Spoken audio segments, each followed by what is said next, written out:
Probably one of the neatest cartoon comic strip makers I have found is the Cartoon Story Maker by Languages Online. It's a free download, so if you find it interesting, we can make sure that you get a copy of this. And this is how it works. You're going to create a comic strip frame by frame. They have several main characters, and you'll notice under each character it will have a number or a fraction. This one says 1 out of 16, and if you hit the arrow key, you'll see that the character has lots of different moods and attitudes and locations, and all of the characters are the same way. So you have your main characters here, and right below you have some backgrounds, and there are 19 backgrounds. You have some solid color backgrounds. In addition to, you have a lot of different locations, malls and chemistry labs and kitchens and computer labs and out in the street. So you have a lot of different variety of backgrounds to select from. You can import your own backgrounds if you decide to use something of your own. You could browse out and import it in here. You could do the same thing for some foregrounds. You have some bubbles for when your characters are supposed to be saying things, and so forth.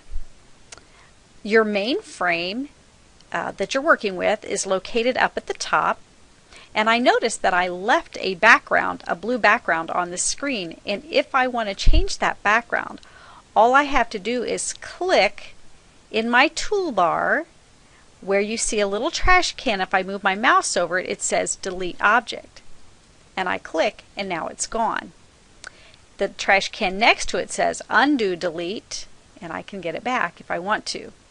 And there are a variety of other picture tools. When you have a picture up here, you can, let me point out this little blue area over here is what you want to look at when I move my mouse over one of these. So moving my mouse over this tool, it says enlarge object, shrink object, rotate left, rotate right, flip horizontal, flip vertical, bring it forward, send it backwards, and so forth. Then you have some text tools for when you're typing. Let's just try something. I'm going to leave the blue background right there, but if I wanted one of these other backgrounds, I could just click and drag it up here, and you can click and move it around. And it's a little big, so what I can do is shrink object, and that way I get it right into the corner where I want it, and now I can enlarge it. And there we go. Maybe I just want to see the mailbox. Alright. So you can do that. I'm going to go back, though. I'm going to trash that. And I'm going to go back to the blue, which I think was one of the end ones. So I just want a solid background. So I'll just bring that in here and line it up by clicking and dragging where I want it to be.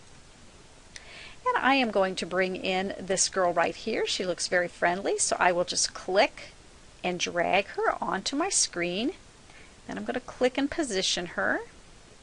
If I want her to be bigger, I can do that. If I want her to be smaller, I can do that as well. And then I'm going to find a bubble.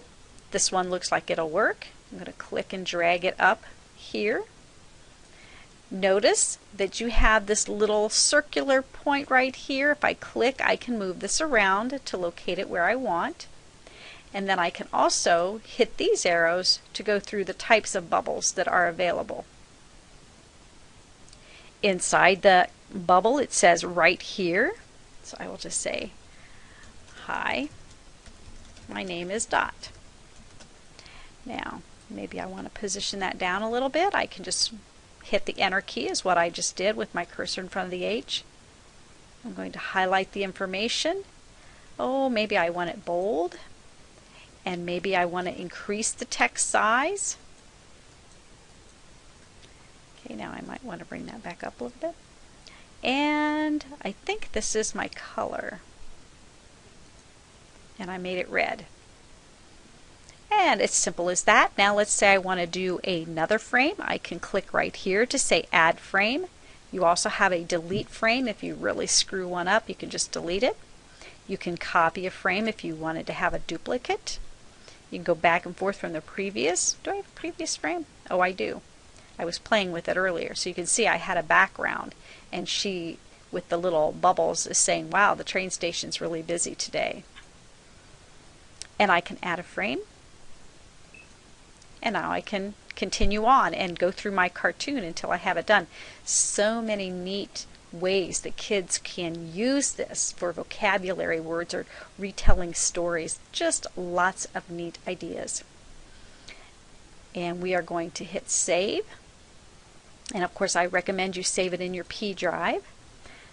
And it's going to make it an HTML file, which is a web page file. I'll call it My Cartoon. And I'll hit save. I'm going to close out of here and see, there it is. It's a folder called My Cartoon. And I'll double click it. And whenever you see these little yellow things right here, you have to click in and say allow that blocked content. And then say yes. And there's my cartoon that I can click through. So kids could go through and define their vocabulary words or create a little story. Just love this program.